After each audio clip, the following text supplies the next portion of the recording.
Hi all, ഇന്നൊരു special video വന്നിരിക്കുകയാണ്. നമ്മുടെ മാത്തമാറ്റിക്സ് ഒളിമ്പ്യാഡ് ജേർണിയിൽ ത്രൂ ഔട്ട് നമ്മുടെ കൂടെ ഉള്ളവരാണ് നിങ്ങൾ എല്ലാവരും തന്നെ. സോ കഴിഞ്ഞ IOQM റിസൾട്ട് വെച്ച് കമ്പയർ ചെയ്യുന്ന സമയത്ത് നമ്മുടെ സൈലത്തിന്റെ റിസൾട്ട് എന്ന് പറയുന്നത് 4 എന്ന് പറയുന്ന നമ്പറിൽ നിന്ന് 40ലേക്ക് ഉയർന്നിരിക്കുകയാണ്. അപ്പോൾ അതിന്റെ സന്തോഷം നമ്മൾ നിങ്ങളോട് പങ്കിടുവാണ്. സോ ഇന്നത്തെ സെഷനിൽ ഞാൻ ഒറ്റയ്ക്കല്ല, എൻ്റെ കൂടെ തന്നെ നമ്മുടെ ഏറ്റവും പ്രിയപ്പെട്ട ഇക്ബാൽ സാറും അതേപോലെ തന്നെ നമ്മുടെ IOQM ക്വാളിഫൈ ചെയ്ത 40 പേരിൽ 11 പേരുമുണ്ട്. സോ ഇക്ബാൽ സാറിനെ കുറിച്ച് ഞാൻ വീണ്ടും നിങ്ങളടുത്ത് പറയേണ്ട ആവശ്യം ഉണ്ടാവില്ല. ഓൾറെഡി നിങ്ങൾക്ക് ഈ പേര് അത്രയും ഫെമിലർ ആയിരിക്കും. അതായത് പൊതുവേ ഒരു കുട്ടിയുടെ അടുത്ത് നമ്മൾ ചോദിക്കുവാണ് ഏത് ക്യാമ്പസിൽ പഠിക്കണം എന്ന് ചോദിച്ചു കഴിഞ്ഞാൽ കുട്ടി പറയുന്ന ആൻസർ IIT മദ്രാസ് എന്നായിരിക്കും. So IIT മദ്രാസിന് BTech and MTech pass out ആയി നമ്മുടെ മാത്തമാറ്റിക്സ് ഒളിമ്പ്യാഡ് ജേർണിയിൽ മാത്രമല്ല എൻ്റെയോ മാത്സ് ഡിപ്പാർട്ട്മെൻറ്റിൻ്റെ ഏറ്റവും വലിയൊരു കരുത്ത് തന്നെയാണ് ഇക്ബാൽ സാർ എന്ന് പറയുന്നത്. അതേപോലെ തന്നെ നമ്മുടെ ഏറ്റവും പ്രിയപ്പെട്ട സ്റ്റുഡൻസിലേക്ക് വരുന്ന സമയത്ത് നിങ്ങൾക്കറിയാം, നമ്മൾ ഓൾറെഡി നമ്മൾ +1 പഠിച്ചുകൊണ്ടിരിക്കുന്ന കുട്ടികളാണ്. സോ +1 ക്ലാസ്സുകളും ഡീൽ ചെയ്യണം. അതിൻ്റെ ഒപ്പം തന്നെ നമ്മൾ ബോർഡ് എക്സാമും കാര്യങ്ങളൊക്കെ ഉണ്ട്. അതിൻ്റെ കൂടെ ഒളിമ്പ്യാഡ് എക്സാം പ്രിപ്പയർ ചെയ്യാൻ പറയുന്നത് അത്ര ഈസി ആയിട്ടുള്ള കാര്യമല്ല. സോ IOQM ക്വാളിഫൈ ചെയ്തതിന് first of all congratulations all. So sir, നമ്മുടെ മാത്തമാറ്റിക്സ് ഒളിമ്പ്യാഡ് ജേർണിയിൽ നമ്മളിപ്പം കഴിഞ്ഞ അക്കാദമിക് ഒരുപാട് മാറ്റം ഉണ്ടായിട്ടുണ്ട്. സർ എന്താ ഫീൽ ചെയ്തത്? നമ്മൾ 4 എന്ന് പറയുന്ന നമ്പർ 40ലേക്ക് എത്തിയിരിക്കുകയാണ്. ഭയങ്കര സന്തോഷമുണ്ട്. കാരണം കഴിഞ്ഞെല്ലാം 4 കുട്ടികൾക്ക് മാത്രമേ കിട്ടിയിട്ടുണ്ടായിരുന്നുള്ളൂ. അതിൻ്റെ ഒരു 10 ടൈംസ് നമ്മൾ കിട്ടിയല്ലോ. അപ്പോൾ കേരളത്തിൽ അറൗണ്ട് ഒരു 200+ ആളുകൾക്കൊക്കെ കിട്ടുന്നുണ്ടാവും. അപ്പോൾ അടുത്ത കൊല്ലത്തേക്കാകുമ്പോഴേക്കും നമ്മളിത് അറൗണ്ട് എന്താ പറയുക ഒരു 150 റേഞ്ചിലേക്കൊക്കെ എത്തിക്കാനാണ് നമ്മുടെ പ്ലാന്. അപ്പോൾ ഇപ്രാവശ്യം ഈ കുട്ടികൾ എന്ന് പറയുന്നത് നമ്മുടെ ഇൻ്റഗ്രേറ്റഡ് സ്കൂളിൽ പല സ്കൂളുകളിൽ പഠിക്കുന്ന കുട്ടികളാണ്. യഥാർത്ഥത്തിൽ നമ്മുടെ വേറെ ബാച്ചുകളിലൊക്കെ ആയിട്ട് അറൗണ്ട് 40 പേർക്ക് കിട്ടിയിട്ടുണ്ട്. അപ്പോൾ അടുത്ത കൊല്ലം നമ്മൾ ഇതിനേക്കാൾ അടിപൊളി റിസൾട്ട് ആക്കുമെന്നാണ് നമ്മൾ വിചാരിക്കുന്നത്. തീർച്ചയായിട്ടും എടുത്തു പറയേണ്ട കാര്യമാണ് സാർ. നമ്മുടെ സൈലം സ്കൂളിൽ പഠിക്കുന്ന കുട്ടികളാണ് ഇവർ ഓരോരുത്തരും എന്നുള്ളത് നമുക്ക് അഭിമാനപരമായിട്ടുള്ള കാര്യമാണ്. സോ IOQM റിസൾട്ട് വന്ന സമയത്ത് എന്താണ് ഫീൽ ചെയ്തത് അസ്റ്റർ? റിസൾട്ട് നോക്കിയപ്പോഴുള്ള ഫീലിംഗ് എന്താണെന്ന് വെച്ചാൽ നമ്മൾ ഓൾറെഡി 6-7 മോക്ക് ടെസ്റ്റും പല മൊഡ്യൂളുകൾ ആയിട്ടുള്ള ക്ലാസ്സുകളും ബുക്ക്ലെറ്റൊക്കെ കംപ്ലീറ്റ് ചെയ്തിട്ടാണല്ലോ വന്നത്. അപ്പം അതിൻ്റേതായ ഒരു കോൺഫിഡൻസ് എക്സ്പെക്റ്റേഷനും കാര്യങ്ങളൊക്കെ ഉണ്ട്. ഇനി പിന്നെ അത്ര ഹൈ സ്കോറിംഗ് ഇല്ലാന്നുണ്ടെങ്കിലും IOQM ക്ലിയർ ചെയ്യാൻ പറ്റുന്നുള്ളൊരു കോൺഫിഡൻസ് വെച്ചിട്ടാണ് എക്സാം എഴുതാൻ പോയതും റിസൾട്ട് നോക്കിയതും. പിന്നെ നമ്മുടെ ആപ്പിൽ തെൻസിൽ സാറെ, ജെറിൻ സാർ, ഇക്ബാൽ സാറൊക്കെ ക്ലാസ്സസ് ഉണ്ടല്ലോ, ആ ക്ലാസ്സസൊക്കെ വളരെ യൂസ്ഫുൾ ആയിരുന്നു. പിന്നെ ഇപ്പോൾ ജെയ്ക്കാണല്ലോ പ്രിപ്പയർ ചെയ്യണത്. അപ്പം ഈ IOQM എന്ന് പറഞ്ഞാൽ RMO പോലെ അല്ലല്ലോ, കുറച്ചുകൂടി JEE ഓറിയൻറ്റഡ് ആയിട്ടുള്ള ക്വസ്റ്റ്യൻസ് വരുന്നുണ്ടല്ലോ. അപ്പം ആ ഒരു പ്രിപ്പറേഷനും ഇതിന് കുറച്ച് ഹെൽപ്പ് ചെയ്തു. ഓൾറെഡി പറഞ്ഞതുപോലെ തന്നെ നമ്മൾ JEE കോച്ചിങ് ചെയ്യുന്നത് കൊണ്ട് ഇത് ഭയങ്കര ഹെൽപ്ഫുൾ ആണെന്ന് പറഞ്ഞു. അപ്പോൾ നമ്മൾ IOQMലേക്ക് വരുന്ന സമയത്ത് ഈ +1 JEE വരെ ചെയ്യുന്നത് കൊണ്ട് ഇവർക്ക് പ്രയോജനങ്ങൾ ഉണ്ടാവും. ഉറപ്പായിട്ടും IOQMൽ മനസ്സിലാക്കേണ്ട ഒരു കാര്യം എന്ന് വെച്ചാൽ ഇതിന് വെൽ ഡിഫൈൻഡ് സിലബസ് ഒന്നും പറയാനില്ല. അവർ ഉദ്ദേശിക്കുന്ന വെച്ചാൽ ഒരു പ്രീ കാൽക്കുലസ് ലെവൽ നോളജാണ് ടെസ്റ്റ് ചെയ്യുന്നത്.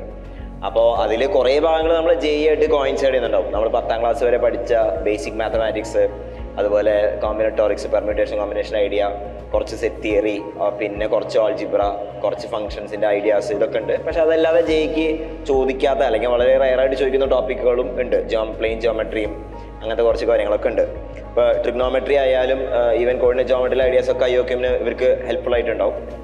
പക്ഷേ നമ്മൾ ഏറ്റവും ഇമ്പോർട്ടൻ്റ് ആയിട്ട് പറയേണ്ട കാര്യം എന്ന് വെച്ചാൽ ഇവർക്ക് പ്രത്യേകമായിട്ട് എന്ത് ചെയ്തിട്ടുണ്ട്, ഒരു കോച്ചിങ് സിസ്റ്റം ഡിസൈൻ ചെയ്തിട്ടുണ്ടായിരുന്നു. അവർക്ക് മെറ്റീരിയൽസ് കാര്യങ്ങളെല്ലാം കൊടുത്തിരുന്നു. അതിനുവേണ്ടി പ്രത്യേക മെറ്റീരിയൽസ് കൊടുത്തിരുന്നു.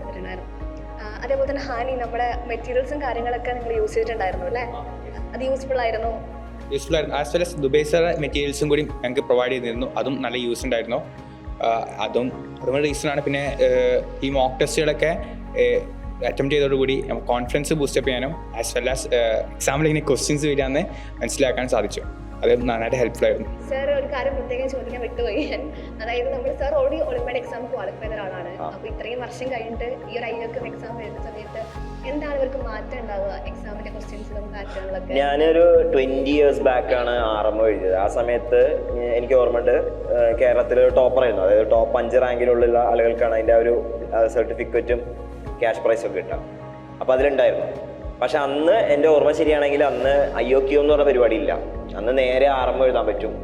RMO എഴുതുന്നവർ അവർ പേപ്പറെല്ലാം ഇവാലുവേറ്റ് ചെയ്തിട്ട് പിന്നെ ചെയ്യാണ് ചെയ്തത്. പിന്നെ എനിക്ക് തോന്നുന്നു കാലങ്ങളായിട്ട് ഇത് ഇവോൾവ് ചെയ്തു. പിന്നെ കുറച്ച് കാലം PRMO ഉണ്ടായിരുന്നു, പ്രീ റീജിയണൽ മാത്തമാറ്റിക്കൽ ഒളിമ്പ്യാഡ് വന്നു. പിന്നെ അതിന് ശേഷം കോവിഡ് കാലത്ത് ഇതെല്ലാം മെർജ് ചെയ്തിട്ട് വേറൊരു ടൈപ്പ് എക്സാം ഉണ്ടായിരുന്നു. ഇടക്കാലത്ത് പിന്നെ IOQM വന്നു. IOQM ഇപ്പോൾ ഒരു ഒബ്ജക്റ്റീവ് എക്സാം പോലെ നടത്തിയിട്ടാണ് ഇപ്പോഴത്തെ നടക്കുക. എനിക്ക് തോന്നുന്നു ഓഡിയൻസ് കുറച്ചും കൂടി കൂടിയിട്ടുണ്ടാവും. പക്ഷെ കേരളത്തിൽ ഇപ്പോഴും നമ്മൾ നോക്കണ ഒരു കാര്യം എന്താണെന്ന് വെച്ചാൽ കേരളത്തിൽ ഇതിൻ്റെ ഒരു അവയർനെസ് കുറവാണ്. കഴിഞ്ഞൊരു 30 വർഷത്തെ ഡേറ്റ ഒക്കെ എടുത്തു നോക്കിക്കഴിഞ്ഞാൽ ടോപ്പ് ലെവലിൽ, അതായത് IMOയിലേക്ക് കേരളത്തിൽ നിന്ന് ഇന്ത്യനെ റെപ്രസെന്റ് ചെയ്തെത്തുന്ന കുട്ടികൾ വളരെ കുറവ്, അല്ലെങ്കിൽ ഇല്ല എന്ന് തന്നെ പറയാം.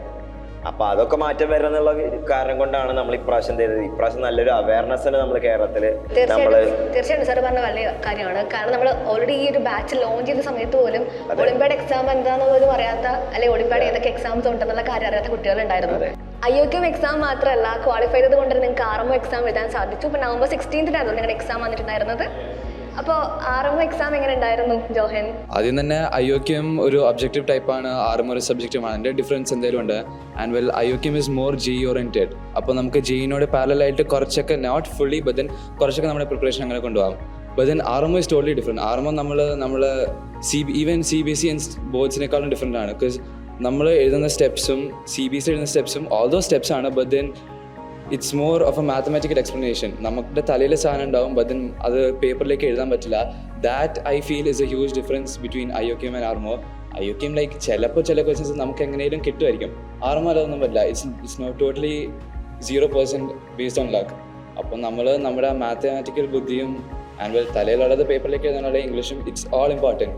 And well RMO is obviously way more tough. Like 3 hours 6 questions ഉള്ളൂ. പിന്നെ എത്ര മാർക്സ് കിട്ടും, ലൈക്ക് ഹാഫ് എഴുതിയ ഹാഫ് മാർക്സ് കിട്ടുമോ, അങ്ങനെയൊക്കെ നമുക്കൊന്നും പറയാൻ പറ്റാം. So well most of us ഇവിടെ ഫസ്റ്റ് ടൈം ആണ്. It was obviously more difficult. But then നമുക്ക് സൈലമിൻ്റെ ഒത്തിരി mock test, like 6 or 7 mock test, and then നമുക്ക് മൊഡ്യൂൾസും കിട്ടി, നമുക്ക് കുറേ ക്ലാസ്സസ് കിട്ടി. They were all RMO specialise. അപ്പോൾ അതിനുള്ള എഫേർട്ട് ഇട്ടിട്ടുണ്ട്. And hopefully we get the result too. അപ്പോൾ സാർ ഓൾറെഡി പറഞ്ഞു കഴിഞ്ഞു RMO എക്സാമിൻ്റെ ഒരു ഡിഫറൻസിനെ കുറിച്ച്. നമുക്ക് അറിയുന്ന കാര്യമാണ്, സൊല്യൂഷൻ്റെ കാര്യത്തിലാണെങ്കിലും ഭയങ്കര പ്രിപ്പറേഷൻ ആവശ്യമുണ്ട്. സെൻറ്റൻസ് ഒക്കെ കൂടുതലാണ്, സൊല്യൂഷൻ സ്റ്റെപ്പ് ഭയങ്കര ഇമ്പോർട്ടൻ്റ് ആണ്. അതുപോലെ RMOൻ്റെ കട്ട് ഓഫും സാർ പറഞ്ഞായിരുന്നു. ഒരു ക്വസ്റ്റ്യൻ ആണെങ്കിൽ നമുക്ക് ഒരു ക്വസ്റ്റ്യൻ നമ്മൾ ആൻസർ ചെയ്ത് ശരിയാവുകയാണെങ്കിൽ നമുക്കത് ക്വാളിഫൈ ചെയ്യാൻ സാധിക്കുകയൊക്കെ ചെയ്യാറുണ്ട്. സാർ എന്താണ് RMOയിലുള്ള ഡിഫറൻസ് സാറിന് ഒന്നിനടുത്ത്?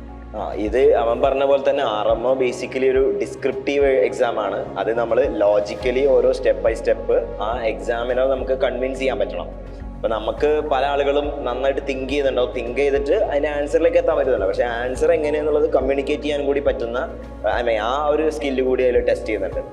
അപ്പോൾ ഒരു പ്രോബ്ലം കിട്ടിക്കഴിഞ്ഞാൽ നമുക്ക് പെട്ടെന്ന് ഉത്തരത്തിലേക്ക് എത്തിയിട്ടാണ്. പക്ഷേ അതുകൊണ്ട് മാത്രം ഈ പറഞ്ഞ പോലെ ഫുൾ ക്രെഡിറ്റ് കിട്ടണമെന്നില്ല.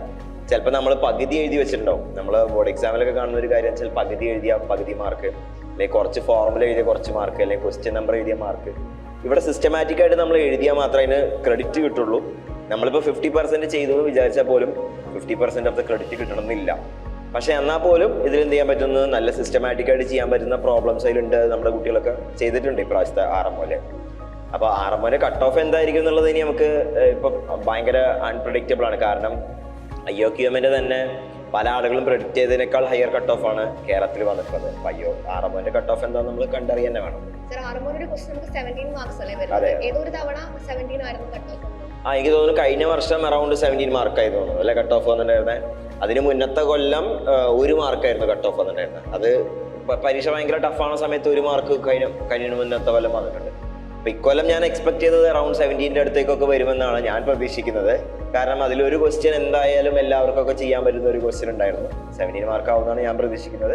പക്ഷേ വേറെയുള്ള ചാനലുകൾ 2023 പോലെ സിമിലർ കട്ട് ഓഫ് ആവുമെന്നാണ് പ്രതീക്ഷിക്കുന്നത്. പക്ഷെ ഇപ്രാവശ്യം കേരളത്തിൽ ജനറലി ഒരു കോമ്പറ്റീഷൻ കൂടിയിട്ടുണ്ട് അല്ലേ. നമ്മളായിട്ട് തന്നെ ഒരു അവയർനെസ് ക്രിയേറ്റ് ചെയ്യുകയും ആളുകൾക്കൊരു കോമ്പറ്റീഷൻ കേരളത്തിൽ അല്ലെങ്കിൽ ഇതിനെക്കുറിച്ചുള്ള ഒരു ആളുകൾ കൂടുതൽ സംസാരിച്ചു തുടങ്ങിയിട്ടുണ്ട്. ആൻഡ് ഇതിൽ ഏറ്റവും വലിയൊരു കാര്യം എന്താണെന്ന് വെച്ചാൽ, നമ്മൾ ചെയ്യുന്ന ഒരു കാര്യം എന്ന് വെച്ചാൽ സൈലം സ്കൂളിൽ ജോയിൻ ചെയ്യുമ്പോൾ ഇതൊക്കെ അവിടുത്തെ കുട്ടികളാണല്ലോ. ആ കുട്ടികൾക്ക് എല്ലാ പരീക്ഷകളും, ഇപ്പോൾ കഴിഞ്ഞ ദിവസം നമ്മൾ +2 പഠിച്ച് NDA ക്ലിയർ ചെയ്ത കുട്ടികളുടെ വീഡിയോസ് നമ്മൾ ചെയ്തിട്ടുണ്ടായിരുന്നു. നമ്മളെല്ലാ എക്സാമും ഇവരെ കൊണ്ട് എഴുതിക്കുക. ഇവർ പ്രൈമറിലി JE കുട്ടികളാണ്. JE കുട്ടികളാണെങ്കിലും അവർക്ക് എന്തൊക്കെ എക്സാംസ് അല്ലെങ്കിൽ എന്തൊക്കെ കോമ്പറ്റേറ്റീവ് എക്സാംസിന് എഴുതാൻ പറ്റുമോ അതൊക്കെ നമ്മൾ എന്ത് ചെയ്യുന്നുണ്ട്, അവർക്ക് അതിന് എഴുതാനുള്ള മോട്ടിവേഷൻ കൊടുക്കുന്നുണ്ട്, അവയർനെസ് കൊടുക്കുന്നുണ്ട്, അതിനുള്ള കോച്ചിങ് കൊടുക്കുന്നുണ്ട്. അപ്പോൾ അത് തന്നെയാണ് എനിക്ക് തോന്നുന്നത് സൈലം സ്കൂളിലെ ഏറ്റവും വലിയൊരു അഡ്വാൻറ്റേജ് ആയിട്ട് എനിക്ക് തോന്നുന്നു. അപ്പോൾ ഇവര് ഓൾറെഡി സൈലം സ്കൂൾ സ്റ്റുഡൻസ് ആണ്. നമ്മൾ സ്കൂളിനെ കുറിച്ച് ഇങ്ങനെ പറഞ്ഞുകൊണ്ടിരിക്കുകയായിരുന്നു. അപ്പോൾ എങ്ങനെ ഉണ്ടായിരുന്നു സൈലം സ്കൂൾ പഠനമൊക്കെ? എങ്ങനെ പോകണു തീർത്ത? സ്കൂൾ എന്ന് പറഞ്ഞാൽ നമുക്ക് എന്തായാലും ഒരു നോർമൽ സ്കൂളിൽ നിന്ന് എൻറ്റയർലി ഡിഫറെൻ്റ് ആണ്. കാരണം നമ്മളിപ്പോൾ സ്കൂളിൽ പഠിക്കുകയാണെന്നുണ്ടെങ്കിൽ ജസ്റ്റ് സ്കൂളിൽ പഠനം മാത്രമല്ലേ ഉള്ളൂ. പക്ഷേ ഇതിപ്പോൾ നമ്മൾ എൻട്രൻസിനും കൂടിയും അതിൻ്റെ ഒപ്പം പ്രിപ്പയർ ചെയ്യണമല്ലോ. അപ്പോൾ ഒരു റിപ്പീറ്റ് ചെയ്യുന്ന ഒരു ഇയർ നമ്മൾ വെറുതെ കളയേണ്ട ആവശ്യമില്ല. നമുക്ക് അതിൻ്റെ മുന്നേ തന്നെ നല്ല രീതിയിൽ നമുക്കതിന് പഠിച്ചു തുടങ്ങാൻ പറ്റും. പിന്നെ എന്ന് പറഞ്ഞാൽ വീക്കിലി നമുക്ക് എക്സാംസ് ഉണ്ട്. പിന്നെ ഇപ്പോൾ ഓരോ മന്ത് കഴിയുമ്പോഴും GIBകൾ വരുന്നുണ്ട്. അതുകൊണ്ട് തന്നെ നമുക്കൊരു എക്സാമിനോടുള്ളൊരു പേടി പോവും. പക്ഷെ നമുക്ക് എക്സാംസ് എഴുതി ഒരു ശീലമാവും. അപ്പോൾ ക്യുമുലേറ്റീവ് എക്സാംസും വീക്കിലൊക്കെ ആയിട്ട് നമുക്ക് ഫ്രീക്വൻ്റ് ആയിട്ട് എക്സാംസ് ഉണ്ട്. പിന്നെ നമുക്കൊരു എക്സാം കഴിഞ്ഞാലും ആ ഒരു പേപ്പർ നമുക്കൊരു പ്രോബ്ലം ഷീറ്റ് സോൾവ് ചെയ്യുന്ന പോലെ നമുക്ക് സോൾവ് ചെയ്യാൻ പറ്റും. അപ്പോൾ ഓരോ എക്സാംസിലും പുതിയ ക്വസ്റ്റ്യൻസ് ആയിരിക്കും. അപ്പോൾ നമുക്ക് ക്വസ്റ്റ്യൻസ് കാണാനുള്ള ഒരു ഓപ്പർച്യൂണിറ്റിയാണ്. എന്തായാലും it's A very good plan. Sir, ഒരു കോമ്പറ്റേറ്റീവ് എക്സാം എന്ന് പറയുന്ന സമയത്ത് മെജോറിറ്റി സ്റ്റുഡൻസിൻ്റെയും ഭയങ്കര പേടിയാണ്. ഇവർക്ക് ബോർഡ് എക്സാമിന് ഉത്തരം തന്നെ ഭയങ്കര പേടിയാണ്. അപ്പോൾ അതിൻ്റെ കൂടെ ഒരു എൻട്രൻസ് എന്ന് പറയുന്ന സമയത്ത് ഭയങ്കരമായി ടെൻഷൻ അടിച്ചിട്ടാണ് അപ്പിയർ ചെയ്യാറുള്ളത്. സർ എന്താണ് ഇവർക്ക് കൊടുക്കാൻ പറ്റിയൊരു അഡ്വൈസ് എന്ന് പറയുന്നത്? കോമ്പറ്റേറ്റീവ് എക്സാം നമ്മൾ ഇപ്പോഴേ പ്രിപ്പയർ ചെയ്യേണ്ട ആവശ്യമുണ്ടോ? ഇതിലേ നമ്മളിപ്പോൾ നല്ലൊരു പ്രീമിയർ ഇൻസ്റ്റിറ്റ്യൂട്ട് കിട്ടണമെന്ന് വിചാരിച്ചോ, IITകളിലോ അല്ലെങ്കിൽ എയിംസിലോ ഒക്കെ പോയി പഠിക്കണമെന്ന് ആഗ്രഹിക്കുന്നവർക്ക് ഇന്ത്യയിൽ കോമ്പറ്റീഷൻ ഭയങ്കര കൂടുതലാണ്. ഇത്രയും കോടിക്കണക്കിന് ജനങ്ങൾക്കായിട്ട് വളരെ ലിമിറ്റഡ് സീറ്റുകളേ ഉള്ളൂ. അപ്പോൾ എന്തായാലും എൻട്രൻസ് എക്സാം ഭയങ്കര കോമ്പറ്റീറ്റീവാണ്. അപ്പോൾ പല കുട്ടികളും ചിന്തിക്കുക എന്താ വെച്ചാൽ +2 കഴിഞ്ഞിട്ട് കുറച്ച് സമയം പഠിക്കാം. പക്ഷേ അവിടെ എന്താ സംഭവിക്കുന്നത് വെച്ചാൽ ലിമിറ്റഡ് സമയം അവർക്കുള്ളൂ. +1 +2 മുഴുവൻ സമയം മുഴുവൻ പോർഷനും ഈ ലിമിറ്റഡ് സമയത്തിനുള്ളിൽ പഠിക്കണം. ഇവരെ സംബന്ധിച്ചിടത്തോളം ആക്ച്വലി 2 ഫുൾ ഇയർ കിട്ടുക ചെയ്യണം. അപ്പോൾ ഒരു പ്രഷർ ഇല്ലാതെ രീതിയിൽ തന്നെ ആ 2 വർഷം സ്പ്രെഡ് ചെയ്തിട്ട് പഠിക്കാനുള്ള ഓപ്പർച്യൂണിറ്റിയാണ് കിട്ടുന്നത്. അപ്പോൾ അത് തന്നെയാണ് ഏറ്റവും വലിയ സംഭവം. അപ്പോൾ അവർ ശരിക്കും ഇതിൽ എൻട്രൻസിൻ്റെ സിലബസ് എന്ന് പറഞ്ഞാൽ +1 +2 ഒരു പഠിക്കേണ്ട NCERT സിലബസ് തന്നെയാണ്. അപ്പോൾ അത് എൻട്രൻസ് ലെവലിൽ തന്നെ അവർ പഠിച്ചു പോകുന്നു. അതോടൊപ്പം തന്നെ എക്സാംസ് എഴുതുന്നു. ആ എക്സാമിനോട് അവൾ പറഞ്ഞ പോലെ ഫെമിലിയറസ് ആവുന്നു. അതേപോലെ അവർ കോൺഫിഡൻസ് ബിൽഡ് ചെയ്യുന്നു. അതാണ് അവിടെ ചെയ്യുന്നത്. നമ്മൾ ശരിക്കും നമ്മളിവിടെ ഇരിക്കുന്ന ഈ കുട്ടികൾക്കൊക്കെ ആക്ച്വലി ഇവിടേക്ക് വന്ന ഒരു എൻട്രി പോയിന്റ് എന്ന് പറഞ്ഞത് സൈലം ഇൻ്റഗ്രേറ്റഡ് സ്കൂളിലേക്ക് നടത്തുന്ന നെസ്റ്റ് എക്സാമാണ്. അപ്പോൾ നെസ്റ്റ് എക്സാം വഴിയാണ് ഇവർക്ക് ഈ സത്യം പറഞ്ഞ ഒരു ഗോൾഡൻ ഓപ്പർച്യൂണിറ്റി കിട്ടിയിരിക്കുന്നത്. അപ്പോൾ ഇനി 10ാം ക്ലാസ്സിലും അല്ലെങ്കിൽ ചെറിയ ക്ലാസ്സിലൊക്കെ പഠിക്കുന്ന കുട്ടികൾക്ക് വേണ്ടിയിട്ട് ഇനി നെസ്റ്റ് എക്സാം വരുന്നുണ്ടോ, അതിനെക്കുറിച്ചൊന്ന് മിസ് ഒന്ന് പറഞ്ഞു കൊടുത്താൽ നന്നായിരിക്കില്ലേ? ഇപ്പോൾ ചെറിയ ക്ലാസ്സിലെ സ്റ്റുഡൻസ് അടുത്ത് പറയുന്ന സമയത്ത് 10ാം ക്ലാസ് പഠിക്കുന്ന സമയത്ത് തന്നെ ഞങ്ങൾ എൻട്രൻസ് പ്രിപ്പയർ ചെയ്യേണ്ട ആവശ്യമുണ്ടെന്നാണ് പൊതുവെ ചോദിക്കാറുള്ളത്. നമ്മുടെ മുന്നിലുള്ളത് സൊസൈറ്റി ഭയങ്കരമായിട്ട് കോമ്പറ്റേറ്റീവ് ആയിട്ടുള്ള സൊസൈറ്റിയാണ്. ഇപ്പോൾ നമ്മൾ ചെറിയ ക്ലാസ്സിൽ നിന്ന് പഠിച്ചാൽ മാത്രമാണ് നമുക്ക് വലുതിലേക്ക് എത്തുമ്പോൾ അത് ക്രാക്ക് ചെയ്യാൻ വേണ്ടി സാധിക്കുകയുള്ളൂ. അപ്പോൾ അതുകൊണ്ട് തന്നെയാണ് സൈലം നെസ്റ്റ് എക്സാം നടത്താനുള്ള റീസൺ. അപ്പോൾ നിങ്ങൾ സ്കോളർഷിപ്പോട് കൂടെ തന്നെ സൈലം സ്കൂളുകളിൽ പഠിക്കാനുള്ള ഒരു എക്സാമാണ് സൈലം നെസ്റ്റ് എന്ന് പറയുന്നത്. അപ്പോൾ 10th എല്ലാ കുട്ടികൾക്കും നെസ്റ്റ് എക്സാം അറ്റൻഡ് ചെയ്യാൻ വേണ്ടി സാധിക്കും. ബോത്ത് സ്റ്റേറ്റ് ആൻഡ് CBSE സാധിക്കും. അപ്പോൾ മക്കളെ, ഈ ഒരു ഓപ്പർച്യൂണിറ്റി നിങ്ങൾ ആരും മിസ്സാക്കരുത്. ഈ കമ്മിങ് December 7th നമുക്ക് നെസ്റ്റ് എക്സാം നടത്താൻ വേണ്ടി പോവുകയാണ്. എല്ലാവരും എന്ത് ചെയ്യുക, ഓപ്പർച്യൂണിറ്റി മാക്സിമം യൂട്ടിലൈസ് ചെയ്യുക. അപ്പോൾ സൈലം സ്കൂൾ നിങ്ങൾക്ക് വേണ്ടി വെയിറ്റിംഗ് ആണ്. സോ മറക്കാതെ എല്ലാവരും എന്ത് ചെയ്യുക, രജിസ്ട്രേഷൻ കംപ്ലീറ്റ് ചെയ്യുക. അപ്പോൾ ഇതുപോലെ ഇവരെ കൂടെ നിങ്ങൾക്ക് എന്ത് ചെയ്യാൻ പറ്റും, ഇതുപോലെ തന്നെ പഠിച്ച് മുന്നോട്ട് പോകാൻ പറ്റും. And wish you all the best.